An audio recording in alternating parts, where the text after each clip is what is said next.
Ever feel like you're trying to decode a secret message when you listen to fast English?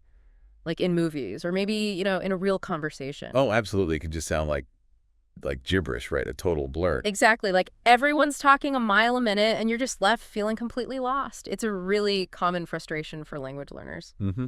It really is. Well, if that sounds familiar, you are definitely in the right place today. We're doing a deep dive into this four-step method that one of our listeners actually shared. It's designed specifically to help cut through that noise. Right, to improve your ability to actually understand English when it's spoken quickly, naturally. Yeah. So we're going to unpack each of these four steps. There's initial exposure, then slowing things down. Active listening and transcription. Right. And finally, comparison and analysis. We'll show how this structured approach can really help tackle what feels like a huge challenge. It's like having a toolkit, really, for unlocking those fast conversations. It's a solid framework, moving beyond just passively hearing things. Getting you actively involved. Exactly. Engaging your brain to process English at its, natural speed. Building a real skill set, step by step. Okay, so let's get right into it then. Step one in this method is what they call initial exposure. Right. And the concept here is, well, it's pretty straightforward. You listen to a short clip, yeah. A real English conversation. Mm-hmm. Authentic material. And it's spoken at its normal, full speed, no messing about. No slowing it down, no subtitles, none of that. Nope, no training wheels, as you said. Just pure, natural speed English. And the example conversation they used involved this guy, David, talking about meeting someone named Chantel. She was from Montreal. Oh, okay. So a bit of a cultural mix there. Yeah, exactly. Which kind of highlights right away how communication can happen even with, language differences. He spoke English, she spoke French. Interesting. Okay, so you listen to this clip at full speed. Now, the goal here is not to understand every single word, right? Not at all. Let's be really clear on that. It's more about getting a feel for it. Like the rhythm, the pace. Yeah, the intonation, that kind of musicality of spoken English, how it ebbs and flows naturally. So it's like taking your auditory temperature, seeing where you're starting from. That's a great way to put it. Assessing the starting point before you start applying the strategies. This initial immersion, even if you don't understand everything, it starts getting your ears used to the soundscape. Recognizing the overall melody before you zoom in on the words. Exactly. And it's really crucial not to get discouraged at this point if it feels like everyone's just mumbling super fast. Which it probably will at first. Right. That feeling of being overwhelmed. Yeah. Totally normal. The understanding builds up later in the other steps. Okay, good to know. So you've taken that first dip, experienced the full speed. Step two then is where you deliberately change pace. You slow down. Okay, yeah. Now we're moving towards actually understanding the content better. So in this phase, you listen to that exact same conversation again. The same clip. The very same one. And this is a really key difference. It's not just the original audio played slower. Okay, so you're not just hitting the 0.75x button. No. It's actually a re-recorded version. The speakers have consciously spoken more slowly, more clearly, articulating things better. That's a really important distinction. So your brain gets more processing time, but without that, weird distortion you sometimes get when you just slow down playback. Exactly. That extra time helps you pick out the individual sounds and words that might have just blurred together at full speed. Right. Gives your brain that extra fraction of a second to decode things. It's kind of like when you finally figure out the lyrics to a song you've loved for years but always misheard. Oh, yeah. That aha moment. Exactly. Suddenly just clicks into place. And I bet there's a real confidence boost here, too. Oh, definitely.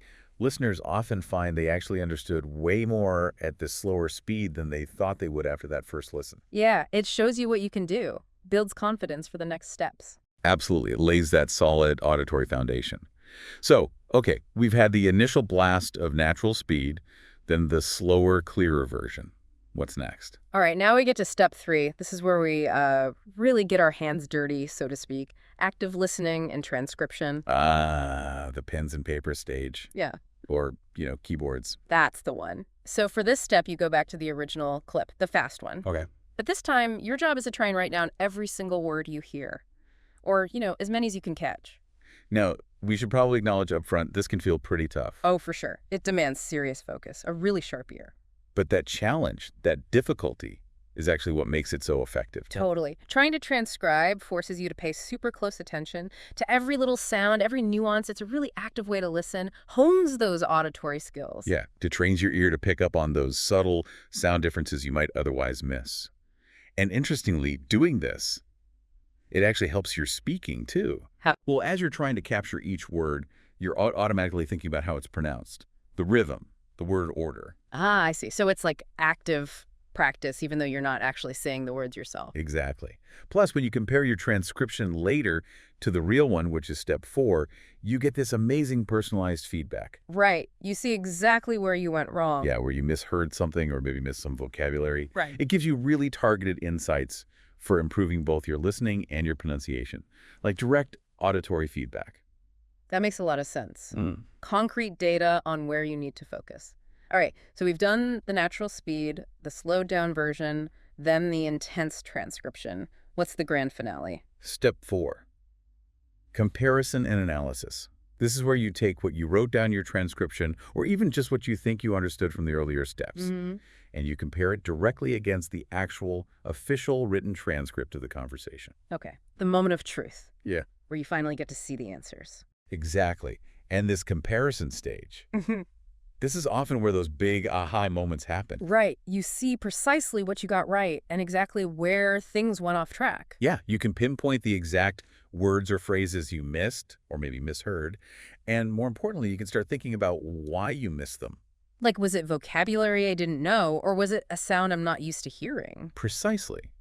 Understanding those reasons helps you focus your future learning much more effectively. Makes sense. And, listeners are often really surprised at this stage by how much they actually did understand, even if it didn't feel like it earlier. That's encouraging. It shows you're making progress, even if it feels slow. Right. It reinforces that you are getting better. Yeah. So this whole 4-step thing, it's fundamentally about actively training your ear and your brain. Yeah, training them to handle English spoken at its natural speed. It's moving beyond just hearing the language to actually engaging with it actively. And this structured approach, it's helpful for learners at pretty much any level. Even advanced learners could probably benefit from this kind of focused practice, right? Sharpening those skills. Absolutely. Now, something else the material we looked at really emphasizes is the role of vocabulary. Ah, yeah. Crucial point.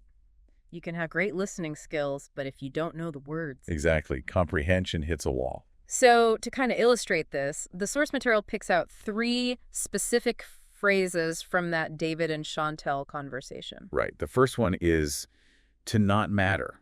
It's pretty common, but in fast speech, it can get sort of squished together phonetically. Yeah, you might hear it almost like one word, like to not matter. The T in not kind of blends into the M. And in that conversation, David said it didn't matter that he didn't speak French and she didn't speak English. Okay, so in that context, to not matter means what? It wasn't important, didn't stop them. Exactly. It wasn't important. It wasn't an obstacle to them communicating. Got it. The material also gave another example, right? Like, it doesn't matter if you make mistakes, just keep practicing. Yeah, same idea. Something is inconsequential. Okay, what was the next phase? The second one was a phrasal verb, to come down. Ah, phrasal verbs. Always good to focus on those. Yeah. So in the chat, it mentioned Chantel and her friend had come down from Montreal to Florida. Right, so come down here.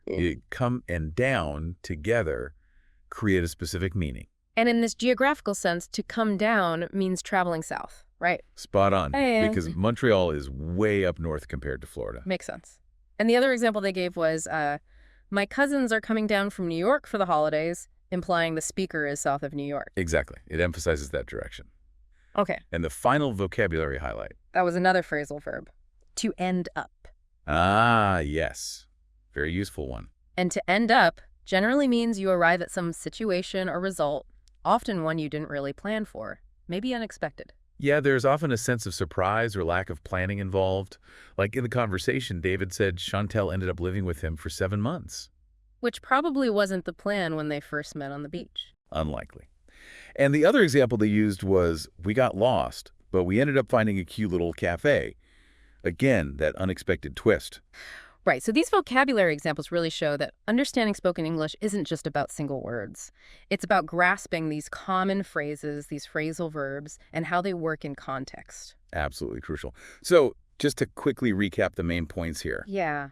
We've got this four-step method for understanding fast English. Initial exposure, slowing down, active listening and transcription, and comparison analysis. Right. And we've also stressed how vital vocabulary is. You can't listen effectively if you don't know the words. Makes sense. Now, the source material also mentions something called the 150-day listening challenge. Sounds intense. It does, yeah. Yeah. Basically, it's a structured program. The idea is you commit 15 minutes every single day for 150 days straight. Wow. Just listening to short, real English conversations, like a daily dose of practice. 15 minutes isn't too bad, but 150 days, that's commitment. It is. And the material pointed out that it features over 50 different native speakers. So you get exposed to loads of different accents, different ways of talking. Which is super important for understanding people in the real world, right? English isn't just one accent. Exactly. You need to train your ear for that variety. So what's the payoff? What do they claim happens after 150 days? Well, the claim is a pretty big improvement, being able to understand English, movies, TV, real conversations much more easily. That would be huge for a lot of learners. Now, there was a special offer mentioned, too. Yeah, there was a limited time deal, discounted price, lifetime access to the whole program, but it had an end date Friday, March 21st. Ah, okay, so that specific offer might be gone by the time people hear this. But hopefully, if it sounded good, some listeners caught it. Hopefully. But even if you missed that specific deal, the core idea, that consistent daily listening practice, that's still incredibly valuable advice for anyone. Oh, absolutely. Consistency is everything in language learning. Totally. Now, speaking of valuable things, we also put together a free resource to help people get started with that four-step method we talked about. Oh, right. The PDF worksheet. Tell us about that. Yeah, it's totally free to download, and it's packed with useful stuff. It's got, like, detailed tips on how to do each of the 4 steps. Okay. A practice worksheet you can actually use, and the full transcript of that David and Chantel conversation we keep mentioning. Basically, everything you need to start trying this method out. Nice. That sounds really helpful. How do people get it? Super simple. Just click the link. It'll be in the show notes for this deep dive. You pop in your name and email. Easy P. Exactly. We send the worksheet right over. Great. And there's a bonus, too. If you sign up for the worksheet, you also get weekly free PDF worksheets with more tips, more exercises, just ongoing support. Oh, fantastic. So it's like a continuous resource. Definitely worth checking out then. We think so. Okay, so as we kind of start to wrap up this section, let's circle back to the main theme. Understanding fast English. It's tough, yeah, but it's doable. Absolutely. It's achievable. With the right methods, like the one we discussed, and consistent effort. That 4-step approach is a really great starting point. So here's a thought for you, our listener. Think back. Try to pinpoint a time when you really struggled with fast English. Maybe it was a movie scene, a podcast, or just chatting with a native speaker. We've all been there, feeling left behind. Now imagine applying the techniques we talked about today. That initial exposure, the slowing down for clarity, the intense focus of transcription, the analysis. How might that have changed things? Would you have understood more, felt a bit more confident maybe, less loss? And maybe think broader, too. This step-by-step analytical way of tackling a challenge. Could it apply to other things? Other communication hurdles? Or even different areas of life entirely? Because that's really what we try to do here on the Deep Dive, isn't it? Yeah. Taking these deep dives, breaking things down, helping people make sense of it all, providing strategies you can actually use. Exactly. Strategies to help navigate those fast English conversations. And the source material we've been digging into today, it comes from a resource that's, totally focused on this exact topic. Mastering Fast English, it's their whole thing. Really good stuff. Yeah, very focused. So that first step we mentioned earlier, initial exposure. The key idea, again, is listening to a real conversation clip at natural speed. But, and this is important, with no visual help at all. Right. No subtitles, no transcript scrolling by, just your ears and the sound. And the big goal isn't decoding every word, right? It's tuning in. Tuning into the rhythm, the speed, the intonation, that musical quality we talked about, how native speakers actually sound in real time. Yeah, that rise and fall of the voice, the intonation, it carries so much meaning beyond just the words themselves. Emotion, questions, emphasis. Definitely. So to give you a better sense of this, we're actually going to play a very short audio clip. It's from a conversation where 2 people are talking about a kind of surprising encounter they had. Okay, so maybe for you listening, just try closing your eyes. Focus only on the sounds. Relax and just take it in. Here it is. Short audio clip plays E-R-A-G. So I was just walking along the beach, right? Mm-hmm. And suddenly this girl comes up to me, starts speaking French. I had no idea what she was saying, but somehow, we just clicked. Okay, just a short snippet there. An example of that initial exposure. What did you notice? Did you catch any specific words? What was your sense of the speed? Probably felt pretty quick, right? Yeah, it's totally normal if it felt like it just zipped by. This first listen is all about calibrating your ear to that natural pace. We'll break it down more in the next steps. Right. Okay, so step 2 is where we deliberately slow things down to help with comprehension. Exactly. So now, you listen to that same conversation again, the exact same content, but this time it's a special version, slowed down, re-recorded. And we need to stress again, this isn't just the original audio played slower with software. Nope. It's a brand new recording. The speakers intentionally spoke slower, much more clearly, really enunciating. So you can actually pick out the words more easily? Precisely. It's the same information, just delivered at a pace that's easier for your brain to process, especially if you're still learning. I bet listeners will find they understand a lot more this time. Most certainly. Okay, so let's listen to that slowed down version now. Try to notice how much more you can pick up when the speed isn't so frantic. Slowed down audio clip plays same content as before, but spoken clearly and slowly. Okay, let's pause there again.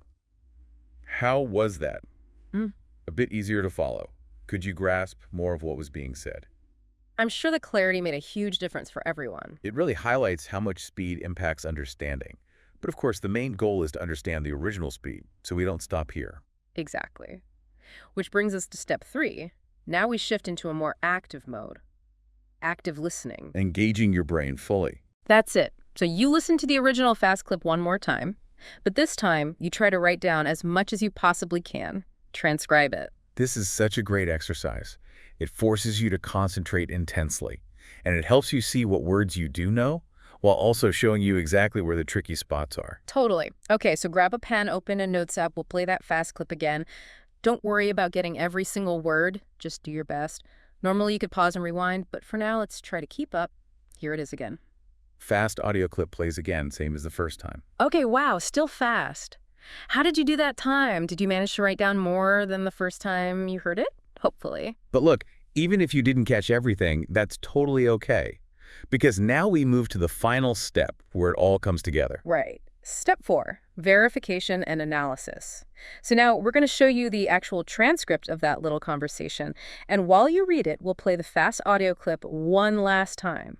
You can follow along, check your own transcription, see all the words. This is where you really pinpoint what you got right, what you might have misheard, and maybe spot some new vocabulary or phrases you didn't recognize before. Okay, so here's the transcript on screen for those watching, or just listen closely. We'll play the audio again. Compare what you thought you heard with the actual words. This is where the real learning happens. Fast audio clip plays again, perhaps with transcript visible if applicable to the format. Okay, and that wraps up the 4 steps for this specific clip. You've now really engaged with this short conversation from multiple angles. Yeah, you should have a much clearer understanding now. Just to quickly check that, where was Chantel from again? She was from Montreal. Okay, question 2. Where did David and Chantel first meet? They met on the beach. All right, question 3. Did they speak the same language? No, they didn't. He spoke English, she spoke French. Which is pretty amazing. They still connected, really. It really is. Shows communication is more than just words. Okay, final question. How long did Chantel end up living with David? It was 7 months. Quite the unexpected outcome from a chance meeting on the beach with a language barrier. Life's funny. It certainly is. Okay, so now that we've got the story, let's quickly revisit those specific phrases from their chat that are good for learners. Good idea. First one was to not matter. In the clip, we heard didn't matter. What's the basic meaning again? It just means something wasn't important or it was inconsequential. Like, it doesn't matter if you're late, we haven't started yet. No significance. Got it. Okay, next phrase. The phrasal verb to come down. Chantel had come down from Montreal. What does that tell us? In that geographical context, it means traveling from north to south. So you'd say they came down from Canada to Mexico, for example. Direction of travel. Understood. Southward travel.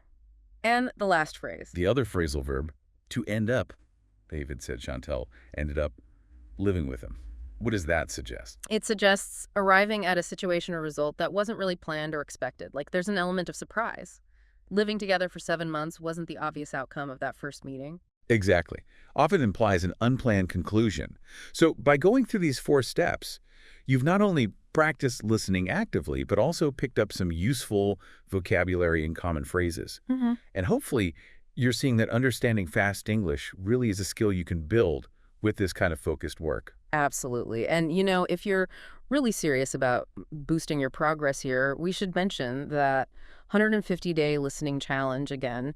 It's a full program designed specifically to level up your English listening. For 150 days, you get daily practice with real conversations, lots of different speakers, different accents. Yeah, it's a really immersive way to get your ears tuned to real-world English. Now, normally that challenge costs $500, which reflects how comprehensive it is. But there was that special offer for our listeners, Right. The limited time deal, lifetime access for just $199. which is a huge saving. But again, that offer was set to expire on March 21st. So it may or may not still be available depending on when you're listening. The link is in the description if you want to check it out, but definitely act fast if you're interested. Good advice.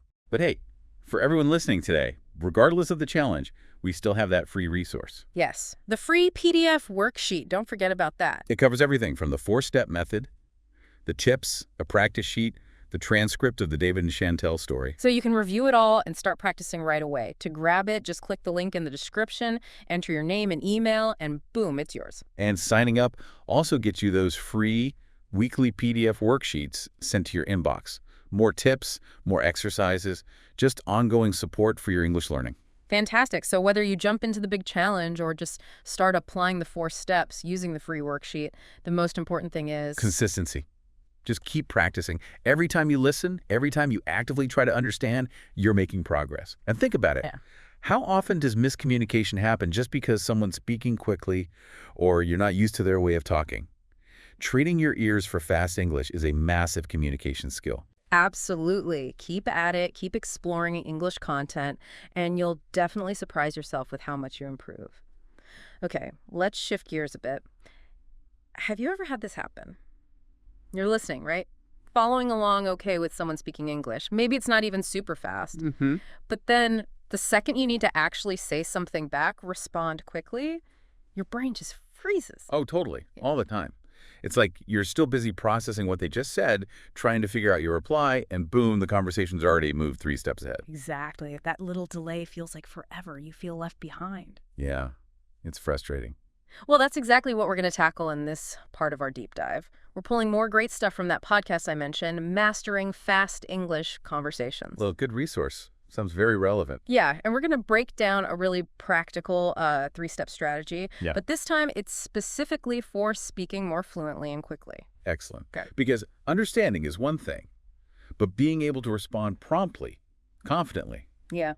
that's the other half of the equation, isn't it? It really is. And this strategy, it's not about memorizing huge lists of words or super complex grammar. It's more about simple, effective practice techniques, things you can actually fit into your daily routine pretty easily. And the cool thing about these techniques is you can often see results fairly quickly, right? Without feeling totally overwhelmed. That's the idea. We know people are busy looking for stuff that works without taking up hours every day. Definitely. And hey, just to mention, we've also got another PDF worksheet specifically for these speaking strategies. It explains the steps, gives you extra exercises. You'll find a link for that one too. Awesome. Okay, let's dive into this 3-step speaking strategy. Step number 1 is a technique called shadowing. Shadowing. Okay, yeah, I know that might sound a bit weird at first. Like you're following someone around. Kind of, but it's an incredibly powerful technique for improving your spoken English. So what does it actually involve? Oh. What is shadowing? Okay, basically it's active listening, where you repeat what you hear almost immediately as the speaker says it. Like your voice is their echo or their shadow following right behind the audio. I like that. Echo or shadow. Clear image. So what's the benefit of doing this echoing thing? It works on several levels.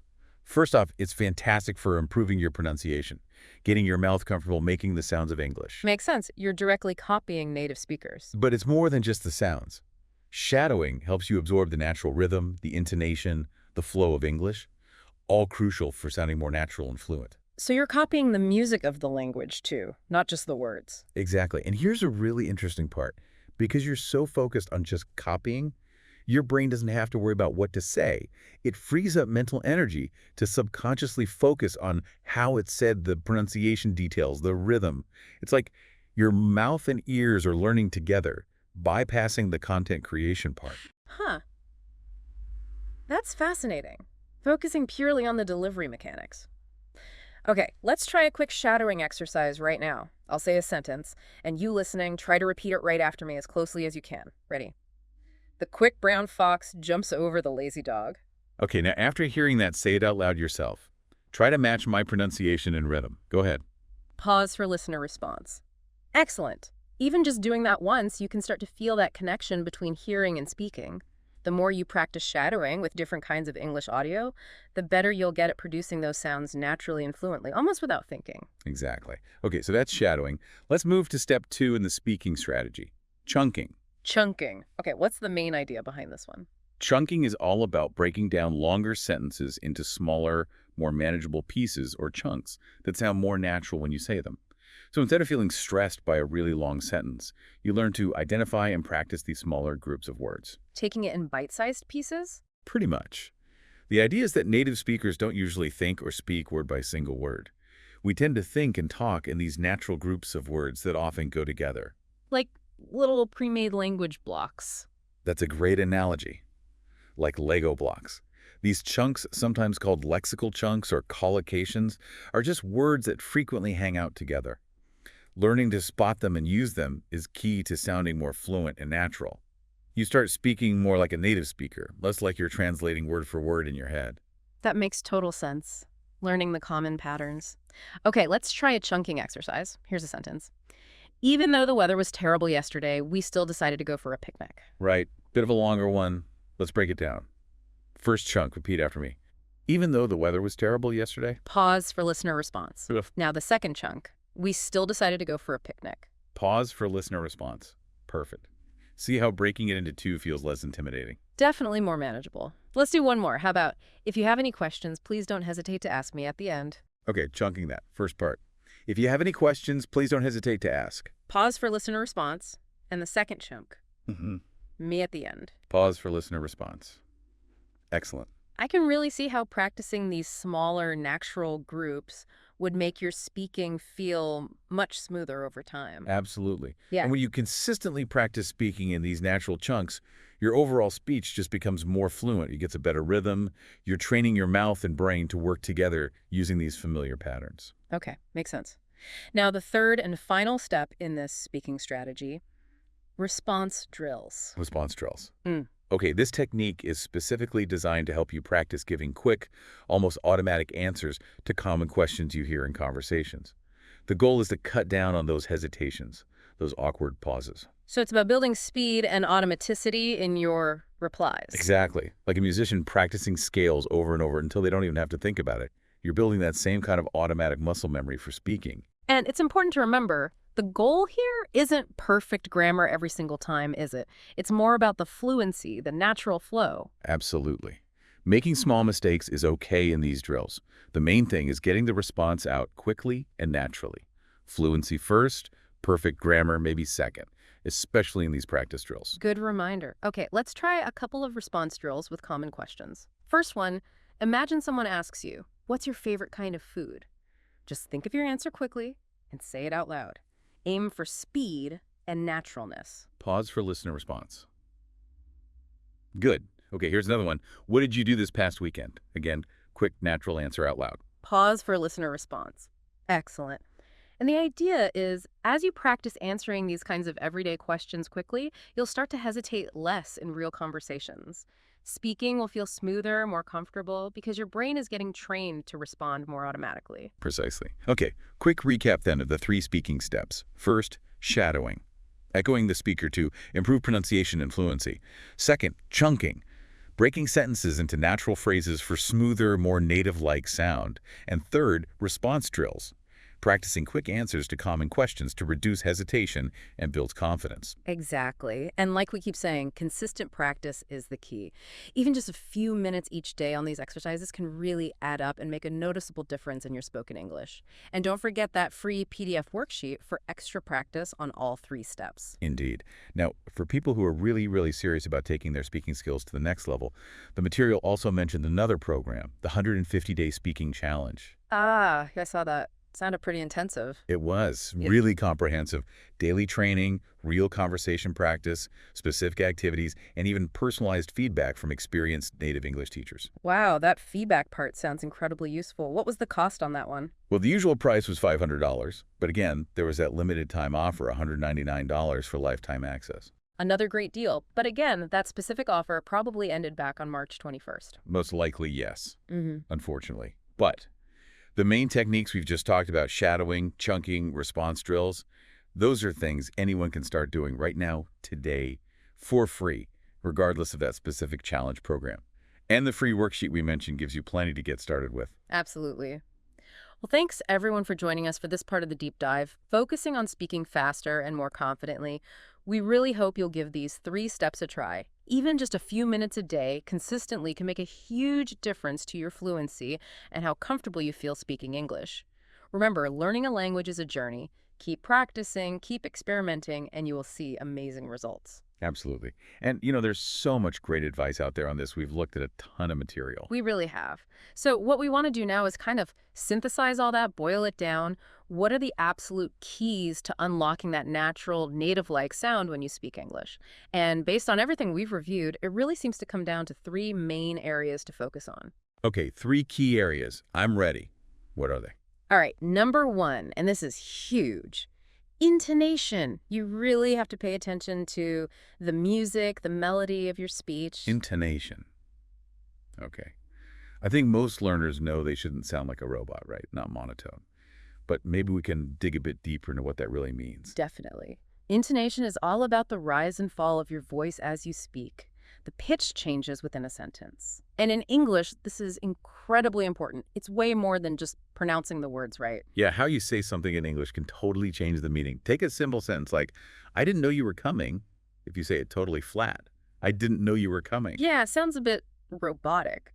Or maybe uninterested. Exactly. Yeah. But now, try it with a little lift, a little emphasis on no and coming. Like, I didn't know you were coming. Suddenly, it sounds surprised, like, oh, wow, this is unexpected. Much more natural, much more expressive. I can totally hear that difference. It adds the emotion, the context, and it's not just statements, right? Questions, too. Like, are you serious? Spot on. If you say, are you serious? Flat. It barely sounds like a question. But add that little upward flick at the end, are you serious? And it's clearly a question you're genuinely asking. Got it. So these little ups and downs in pitch carry a lot of meaning. A huge amount. Paying attention to them makes a massive difference. And the first step is just awareness. Really listen to how native speakers talk. Notice how their voices move. Then start consciously trying to copy that in your own speech. Okay, intonation is key number 1. What's the second crucial element for sounding more natural? The second key is linking. How we connect sounds together when we speak. Linking, right. This is often what makes fast speech sound so smooth, like the words just flow into each other. That's exactly it. In natural spoken English, we rarely say each word perfectly separately. The sounds tend to blend together. Ah, so that's a big reason why native speakers can sound so fast sometimes. It's not just the speed of the words, but how they connect. Precisely. It's about creating that smooth, connected stream of sound. Take a common question like, what are you doing? If you said each word clearly, what are you doing? It would sound really unnatural in a normal conversation. Yeah, very stiff. Instead, we usually say something more like, what you doing? Yeah. Or what you doing? See how the T, one blends with the R or you, often becomes ya. It flows together. I can definitely hear that blend, makes it much smoother. Another example is maybe, I don't know, saying each word separately sounds a bit formal. Right. But we often hear it as, I don't know, the don't and no just merge. So becoming aware of this linking is really important for understanding and for sounding more natural yourself. Absolutely. That's- Listen for it and then try doing it. Experiment. It might feel a bit weird at first trying to blend sounds, but practice makes it feel more natural over time. Practice, practice, practice. Okay, ready for key number 3 to sounding more native. Let's hear it. What's the third key? This one is about using natural expressions. Natural expressions. Okay, what exactly do we mean by a natural expression here? Well, it means using the kinds of phrases and idioms that native speakers use all the time in everyday chat. These expressions might not always make literal sense if you just look at the words individually. Ah, like idioms, which you mentioned. Exactly. Idioms are a perfect example. Using them correctly adds a lot of color and authenticity to your English. Makes you sound much more fluent and, well, natural. Can you give us a couple of examples of these common natural expressions? Sure. One that's super common and useful is "it's up to you," which just means you decide. Simple, direct. Another good one is "no worries." You hear this all the time instead of "it's okay" or "don't worry about it." It sounds really casual and friendly. Right. So it's about moving beyond just correct grammar and vocabulary and actually using these real-world phrases. That's the core of it, capturing how English is actually spoken. So how can learners get better at using these? Well, the best way is immersion. Listen as much as you can. Watch movies, TV shows, listen to podcasts, whatever you enjoy. Pay attention to the phrases people use. Definitely. Maybe keep a little notebook or use an app. Jot down phrases that sound interesting or useful. And that this is the crucial part. Try using them. Don't be afraid to make mistakes. That's how you learn. So to recap those three keys: intonation, the music; linking, connecting sounds smoothly; and natural expressions, using everyday phrases and idioms. Exactly. And these three things work together to create that natural, native-like flow when you speak. So what's the big takeaway here for listeners? Start paying attention. Notice these things in your own speech. Maybe record yourself. Are you using intonation? Are you linking sounds? Are you trying out natural expressions? And just practice consciously. Couldn't agree more. The more you practice these things, the more automatic they'll become. And you really will start sounding more like a native speaker. And, there's something really satisfying about it. It's not just about sounding good. It's about understanding and connecting with the rhythm and music of the language itself. Absolutely. Connecting on a deeper level. It's like learning to, dance with the language. Exactly. And when you can dance with it, you can express yourself more authentically, more engagingly, and you might even find you enjoy it more than you expected. Now, building on those keys, there are a few more specific things, almost like a cheat sheet you can use to sound even more natural. Ooh, a cheat sheet for sounding native. I like that. What's on it? Yeah, these are 3 more specific techniques that can really polish your spoken English, make it sound more fluid, more confident. They are contractions, stress patterns, and fillers. Contractions, stress patterns, fillers. Okay, these sound like maybe smaller details, but I bet they make a big difference collectively. They really do. And hey, quick reminder, we've got that free PDF worksheet covering these too, with examples and extra practice. Links in the description, just pop in your email. Okay, let's start with contractions. Contractions, right? Most learners know the basics, like don't for do not, isn't for is not. Exactly. But using them consistently and using a wider range of them really helps your fluency. Let's talk about why native speakers use them so much. They're basically shortened forms of words or pairs of words.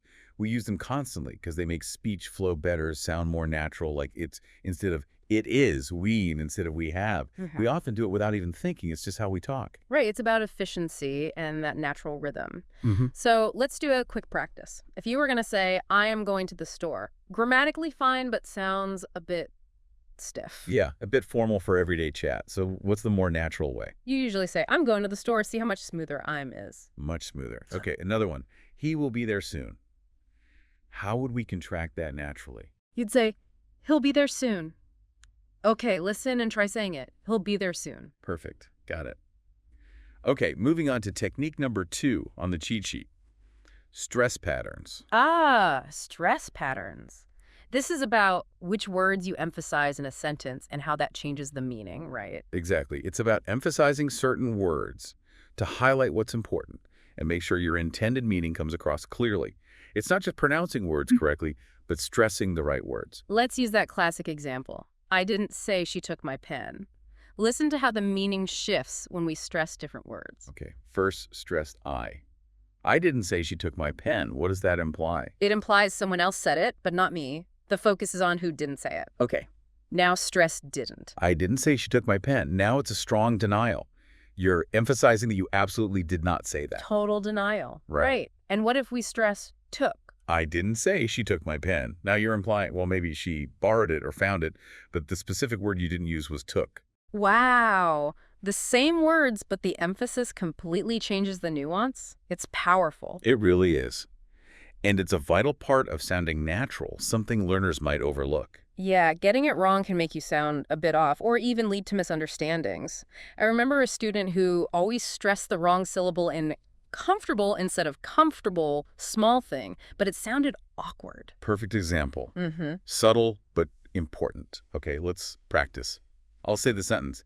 I didn't say she took my pen with natural stress. You repeat it. Try to copy the It's emphasis. okay. I didn't say she took my pen. Good. I didn't say she took my pen. Now try saying it again, but this time stress a different word each time you I'd say say it. she took my pen. I didn't say she took my pen. I didn't say she took my pen. Excellent. You're getting the hang of it. Look Yeah. how much meaning is in the stress. Okay, let's hit the third and final technique on our cheat sheet. Fillers. Ah, fillers, the little ums and uhs and you knows that we sprinkle into conversation. Exactly. They might seem like, little throwaway words, but they actually play a huge role in making conversation sound natural. They're pretty essential, actually. Really? Why are they so important?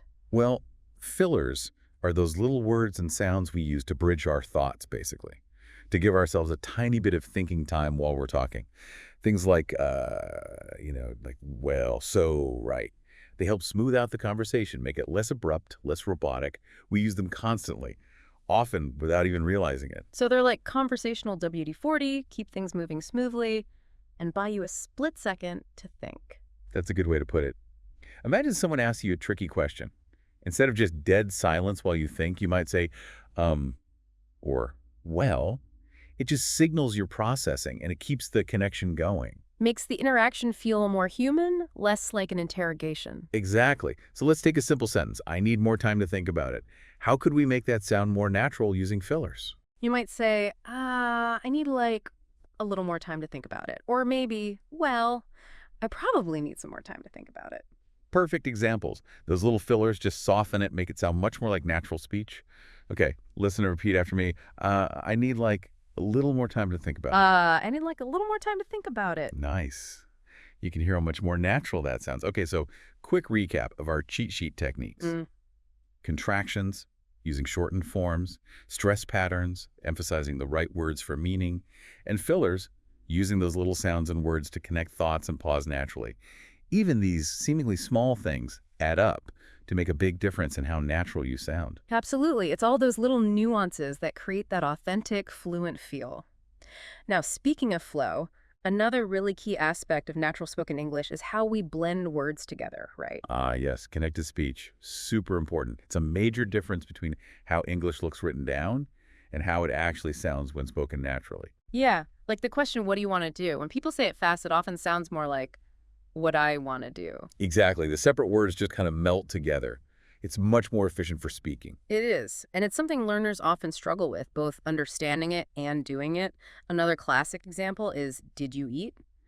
Which often becomes just jeet. Right. Try saying both of those out loud now. Did you eat Yeah, versus did you eat?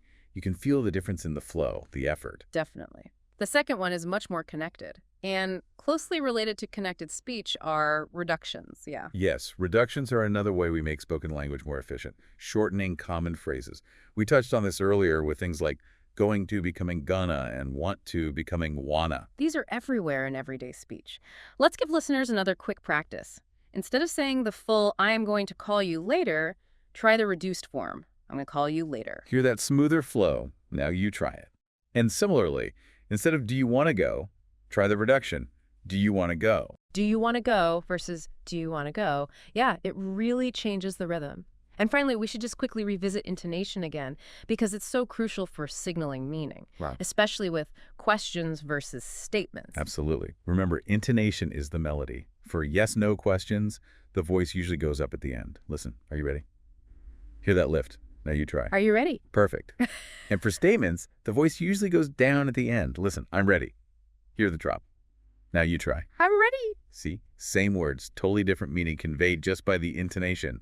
The power of the melody. It's huge. Okay, quick recap of these extra elements then. Connected speech, blending words, reductions, shortening phrases like gonna and wanna, and intonation, the melody that signals questions or statements.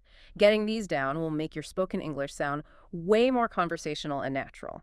Okay, so let's bring our focus back now to that initial problem we discussed. Yeah. Actually understanding those fast English conversations. It's where a lot of learners feel really overwhelmed, like they're missing out. Yeah, that feeling of just trying to keep your head above water, deciphering this rapid stream of sound.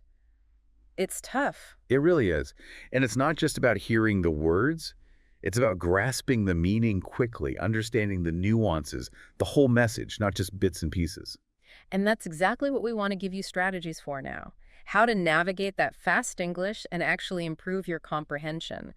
We've pulled out 3 key areas from the material that can make a real difference. Yeah, these are really practical things you can start working on.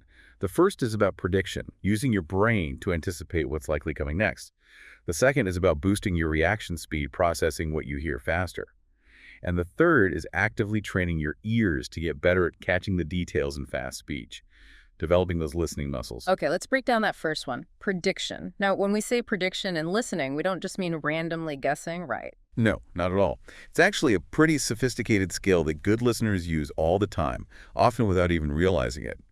It's about recognizing patterns in the language, knowing common phrases, understanding how conversations usually flow logically. Can you give an example of how that works? Sure. If someone says, "It's raining cats and dogs outside, don't forget your..." What does your brain instantly fill in? Umbrella. Or maybe raincoat. Exactly. That's not a wild guess. It's based on the context, heavy rain, and your knowledge of the world and common phrases. Right. Using what you already know to anticipate what's next. The source material had another good example. If you're feeling tired, you should probably get some. Most people would immediately think rest or sleep. Again, it's a logical connection based on the context. So how does this predicting help with understanding fast English? Well, instead of just passively waiting for each word to hit you, you're already thinking ahead. You're building a mental framework, anticipating what the speaker might say next. Precisely. Being proactive like that makes it much easier to process the information when it comes quickly. Your brain is kind of primed and ready for certain words or ideas. Makes sense. Okay, let's try a quick prediction exercise for everyone listening. Here's the start of a sentence. I'm running really late for my meeting, so I need to take a pray. What word or phrase likely comes next? You probably thought of taxi or cab or maybe shortcut. Again, the context being late for a meeting guides your prediction. But hang on, isn't there a danger here? What if you predict wrong? Could that mess up your understanding? That's a really important point. You don't want to get so stuck on your prediction that you ignore what the speaker actually says. That would definitely lead to misunderstandings. So it's a balance. You want to be proactive, anticipate, but also stay flexible and listen carefully to confirm or adjust your prediction. It's an ongoing cycle. Anticipate, listen, adapt. So it's not rigid guessing, it's more like flexible anticipation. Exactly. Think of prediction as your first line of defense against getting overwhelmed by fast speech. Okay, let's move to strategy number 2, boosting your reaction speed. And for this, we're actually going to bring back a technique we talked about for speaking. Ah, shadowing again. How does doing a speaking exercise help with listening speed? Well, remember, shadowing is listening and repeating almost simultaneously, trying to match the speaker's speed, pronunciation, intonation. While you're producing speech, you're also forcing your brain to process the incoming speech incredibly quickly to keep up. Ah, okay. So the intensity of trying to speak along forces your listening brain to work faster too. Exactly. It's intense, but that's why it's so effective. It trains your brain and mouth to sync up at a faster pace. You're building that muscle memory for processing English sounds rapidly, closing the gap between hearing and understanding. Shrinking the lag time. Got it. Let's try a couple of quick shadowing sentences, really focusing on keeping up at the speed. First one. Let's meet at the coffee shop around 3:00 p.m. Try to repeat that right after me, matching the pace. Let's read at the coffee shop around 3:00 p.m. Repeat sentence quickly. You can feel how you have to process it fast to say it fast. Exactly. Okay, one more. I'll send you a quick message as soon as I get there. Again, shadow quickly and closely. I'll send you a quick message as soon as I get there. Repeat sentence quickly. It definitely requires focus to keep up when the words flow together like that. And that's the point. By pushing yourself to process and reproduce speech faster, you're training your whole system to handle natural, fast-paced conversations more easily. Okay, third strategy for tackling fast English. Ear training. Ear training. Sounds logical, but what does that specifically mean in this context? Well, often when you listen to fast English, especially accents you're not used to, it can feel like you're just hearing sounds, not distinct words, right? Yeah, definitely. Like the sounds haven't quite resolved into meaning yet. That's often because your ears aren't yet familiar with the specific ways sounds connect, or the rhythm and sounds of different accents. Think about how different maybe Australian English sounds from Scottish English. Very different. Right. So, the solution is targeted exposure. You need to consciously expose yourself to as much variety as possible. Listen to different podcasts, watch movies with actors from different English-speaking regions, find diverse audio sources. So deliberately seeking out different sounds and accents, broadening your auditory experience. Exactly. The more variety you hear, the more attuned your ears become. It's like learning any new skill. You need immersion in the actual sounds. Initially, just aim for the gist, the main idea. Don't stress about catching every word. The details will become clearer over time as your ear adapts. So patience and consistent exposure are key. Absolutely. And the material offered a really practical tip here, especially for beginners. Try slowing down the playback speed slightly when you encounter really fast speech or a difficult accent. Use the controls on your player. Ah, the 0.75x button again. But use strategically this time. Right. It lets you hear the individual words and connections more clearly at first. Then, as you get more comfortable, you gradually increase the speed back to normal. It's like training wheels for your ears. And again, consistency makes all the difference. Even short, regular exposure adds up. Okay, so let's quickly recap these 3 strategies for mastering fast English listening. Prediction, using context to anticipate. Shadowing, mimicking to boost reaction speed. And ear training, exposing yourself to diverse accents and styles. These are all active ways to take control of your listening practice. Exactly. We really encourage you to try consciously using these strategies the next time you're listening to English. Yeah. Notice how they impact your understanding. It might feel challenging at first, but stick with it. Practice will make it easier, and soon you'll find yourself understanding those fast conversations much more comfortably, feeling present, not lost. Now, that listener material you shared from the Mastering Fast English Conversations podcast, it really drills down into some very specific practical tips. It's obvious you're really focused on improving how you understand fast English, a hurdle so many learners face. So what we want to do now is pull out the absolute most useful, actionable techniques from that resource. Things you can start doing today to feel more confident and less, underwater in those quick chats. Sounds good. Yeah, the podcast laid out 3 main strategies that seem really core to their approach. Right? And these are really fundamental for listening effectively when things get speedy. First, the power of active listening, really engaging, not just hearing. Second, getting good at recognizing speech reductions, those little shortcuts native speakers take. And third, the huge value of practicing consistently with real, authentic English content. They might sound simple on the surface, but when you actually apply them consciously and regularly, they can make a massive difference in cracking fast English. So, let's dig into that first one. Active listening. Now, active listening, as we said, is more than just letting sound waves hit your ears. It means really concentrating, focusing on understanding the main message, the important stuff. Right, like the difference between just skimming an article versus reading it carefully for comprehension. Exactly. Or like hearing music vaguely from another room versus putting on headphones and really focusing on the lyrics. Yeah. And the podcast you shared had a really neat practical tip for shifting into this active listening mode. Yeah, I like this one. They suggested asking yourself a specific question right after you hear someone speak a sentence or two. What is the main idea? Precisely. Just asking that simple question forces your brain to engage, to process what you just heard, and to pull out the central point instead of just letting the words flow past unprocessed. And they gave some good examples, like imagine you hear, I had a really long day at work, so I decided to treat myself to some ice cream on the way home. Now, instead of getting lost in the details of the long day or the ice cream flavor, you just ask, what's the main idea? And the core message, like the podcast pointed out, is basically, speaker had a tough day, got ice cream as a reward, boom, you've got the essence. It's about grabbing that key takeaway. Exactly. Here's the other example they used. She missed her flight because of traffic, but luckily she was able to book another one an hour later. Again, don't worry about the traffic details or the exact flight times. Just ask. Main idea. And the main point is, missed flight, but got a later one. Simple. You understand the situation. So for you listening, this is something you can actively do. When you hear someone speaking English, especially if it's fast, just mentally pause for a second and ask, okay, what was the main point there? And it's a skill, right? It gets easier and more automatic the more you practice it. It helps you cut through the clutter, find the core message, and stops you from feeling overwhelmed because you didn't catch every single word. Absolutely. Which leads perfectly into the second key strategy for the material, recognizing speech reductions. Now, we've touched on this, but native speakers do this constantly, shortening words and phrases when speaking quickly. Like little verbal shortcuts for efficiency. Exactly. Often happens totally subconsciously. The podcast Highlighted some super common examples you hear all the time. Yeah, like what do you want? Squishing down to what do you want? Multiple words just blend together, sounds disappear. Or, I'm gonna go, becoming that much quicker. I'm gonna go. These little phonetic changes can make a huge difference to your understanding if you're trying to follow fast speech and you're not expecting them. Because your brain is listening for the full version it learned. Exactly. It hears the reduced form, it gets thrown off. But the good news, as the podcast pointed out, is that these reductions usually follow predictable patterns. Once you start recognizing the common patterns, understanding gets way easier. They give some practice examples too. Let's look at those.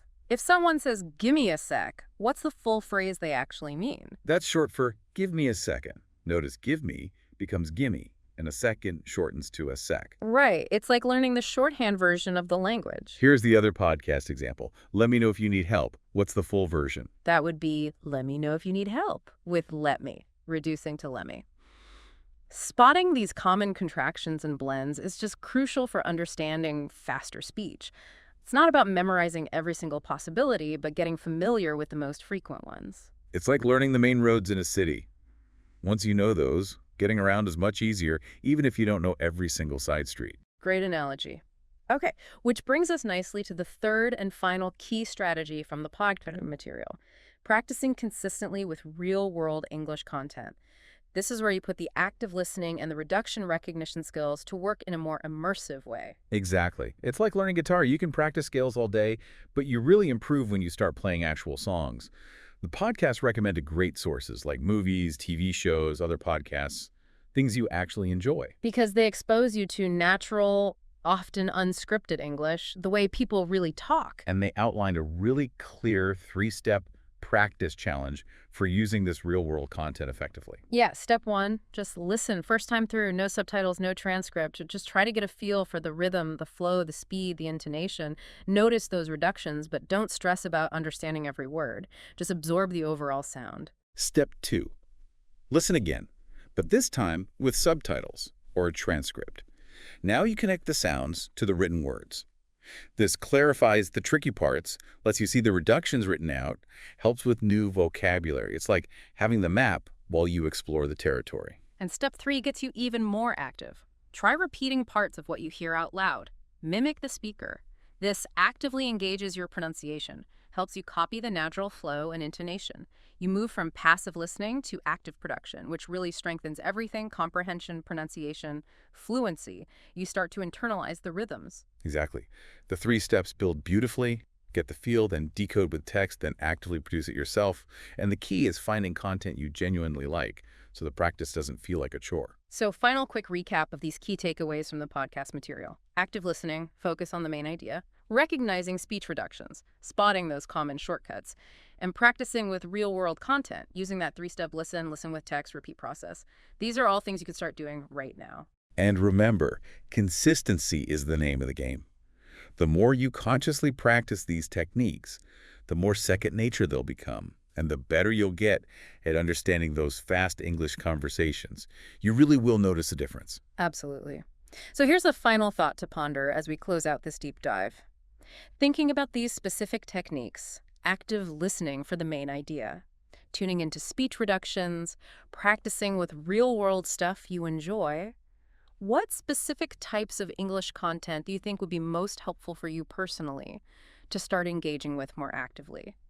Consider your interests, where you are now with your listening, and the kind of English you actually encounter or want to understand better.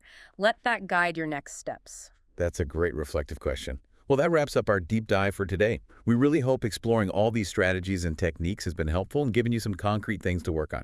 Yeah, we hope you found it useful and informative. Thanks so much for tuning in and joining us. Thank you for listening. We really appreciate you being here. Until the next deep dive, take care, keep practicing, and we'll see you then.